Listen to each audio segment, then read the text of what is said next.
February 25th, 1954. Senator Joseph McCarthy took on the United States Army.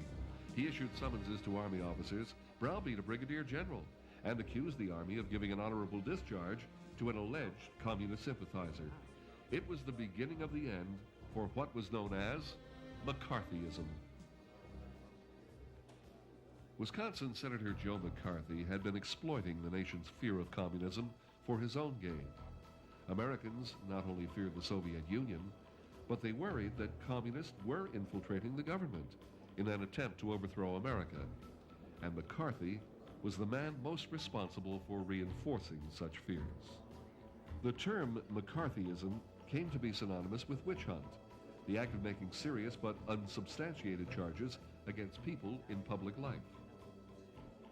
McCarthy's witch hunt began in 1950 when he announced he had a list of 205 known communists employed by the State Department. His charges led to years of Senate and House investigations and were responsible for many people losing their jobs and being blacklisted from the industries in which they worked. Reputations were destroyed, families torn apart, and popular condemnation was brought down upon people who were accused by McCarthy. McCarthy's own undoing began when he leveled his accusations against the U.S. Army, and the hearings were for the first time televised nationally. Finally, the American public would see him in action. Joseph McCarthy is accompanied by his wife, on crutches, when he attends a subcommittee investigation in Washington. Army Secretary Stevens further accuses McCarthy, who has his Lieutenant Roy Cohn close by his side, of using improper pressure during his probes into communism in the Army. The U.S. Army was outraged by McCarthy's accusations. McCarthy even accused President Eisenhower of treason. After almost a month of proceedings, the Senate found that fellow Senator McCarthy acted in a manner they called contemptuous and reprehensible. The committee, led by Senator Watkins of Utah, heard so much testimony, it took this cart to carry it. On December 2nd, the Senate voted 67 to 22 to censure McCarthy for conduct unbecoming a senator. He told reporters how he felt about the condemnation. I feel no different tonight than I did last night. I am very happy to have this circus ended so that we can get back to the work of digging out communism, corruption, treason in government.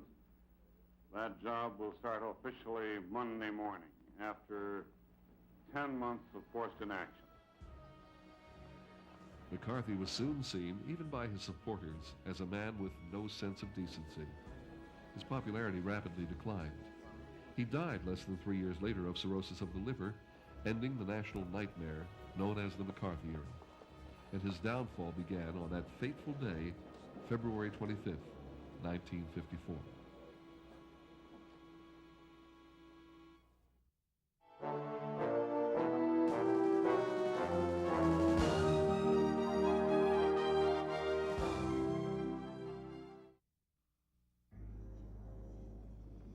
May 8, 1954, Dien Bien Phu, the French fortress in Indochina, fell this day to the communist Viet Minh.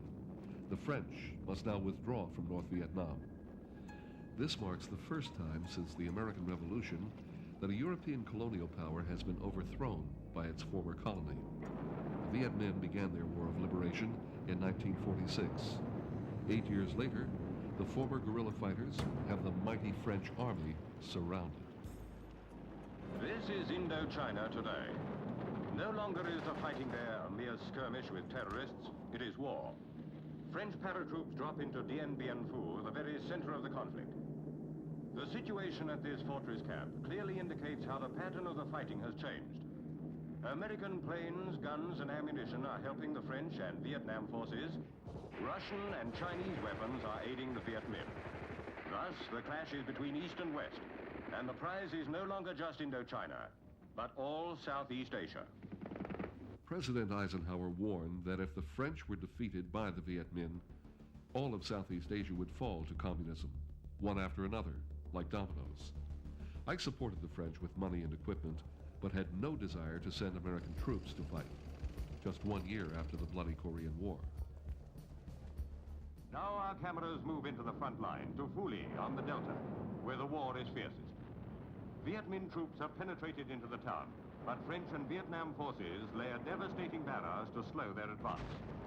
Thus it is hoped to get the civilian population away to comparative safety. Protected by French troops, civilians begin the trek away from Phu. A child leads his pet dog along the dusty road that may lead to freedom if the rebels fail to force a counterattack.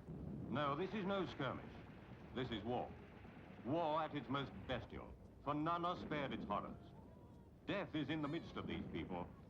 Bewildered by a conflict barely understood, a woman can still smile as she takes the dusty road that may or may not have an ending. The climax of the war came at Dien Bien Phu.